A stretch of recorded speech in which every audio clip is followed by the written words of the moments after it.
ஆண்டவருடைய நாம மகிமைப்படுவதாக. அன்பானவர்களே, இன்றைய வார்த்தைக்கு உங்கள் அன்புடன் வரவேற்கிறேன். இன்றைய தியானத்துக்காக அப்போஸ்தலனாகிய பவுல் கொரிந்தியருக்கு எழுதின 2வது நிருபம் 12வது அதிகாரம் 9வது வசனத்தின் முதற் பகுதியை வாசிக்க கேட்போம். அதற்கு அவர், என் கிருபை உனக்கு போதும், பலவீனத்திலே என் பலம் பூரணமாய் விளங்கும் என்றார்.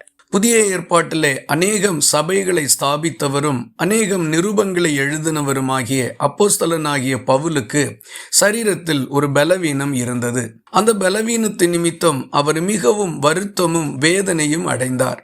இதை குறித்து அவர் தேவனிடத்தில் 3 முறை ஜெபம் பண்ணினார்.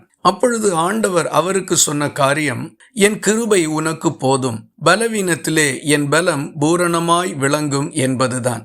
அநேக வியாதியஸ்தர்கள் அப்போஸ்தலனாகிய பவுல் ஏறெடுத்த ஜெபத்தின் மூலமாக விடுதலையாக்கப்பட்டிருக்கின்றார்கள். அநேகம் பிசாசு பிடித்திருந்தவர்கள் விடுதலையாக்கப்பட்டிருக்கின்றார்கள்.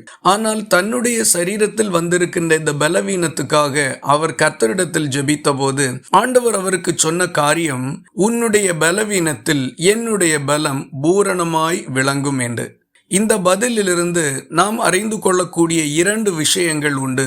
முதலாவதாக, பவுலின் பலவீனத்தில் தேவன் தம்முடைய பலனை கொடுத்து அவரை தாங்குகின்றார். இரண்டாவதாக, இதை தேவன் தம்முடைய கிருபையாகவே கொடுக்கின்றார்.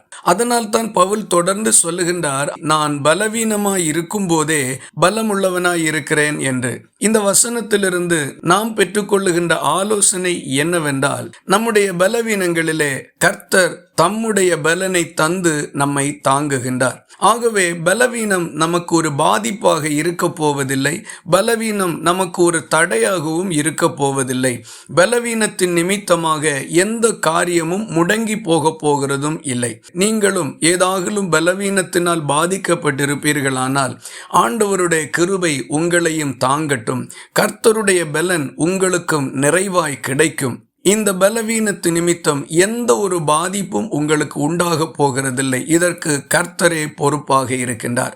ஆகவே பலவீனத்தில் பலன் கொள்ளச் செய்கின்ற தேவ கிருபைக்காய் கர்த்தரை சார்ந்து கொள்ளுவோம். ஆசீர்வாதமாக இருப்போம். இந்த வார்த்தைகள் இந்த நாள் முழுவதும் உங்களுக்கு ஒரு ஆசீர்வாதமாய் இருப்பதாக. ஜெபிக்கலாமா? எங்களை நேசிக்கிற அன்பு நிறைந்த நல்ல ஆண்டவரே, நாங்கள் உம்மை நன்றியோடு துதிக்கிறோம். நீர் எங்கள் பலவீனங்களில் எங்களுக்கு பலன் கொடுத்து எங்களை தாங்குகிறீர்.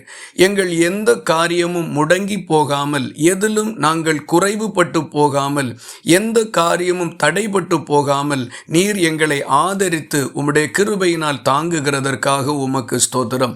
பலவீனத்தின் நடுவில் இருக்கிற உம்முடைய பிள்ளைகள் அற்புதமான சுகத்தை பெற்றுக்கொண்டு உமக்கு சாட்சிகளாய் நிற்க பண்ணும்படி ஒப்பு கொடுக்கின்றோம். ஜெபத்தை கேட்டதற்காக ஸ்தோத்திரம். இயேசு கிறிஸ்து மூலம் வேண்டிக் கொள்ளுகிறோம் எங்கள் அன்புள்ள நல்ல பிதாவே. ஆமேன். கர்த்தர் தாமே உங்களை ஆசீர்வதிப்பாராக.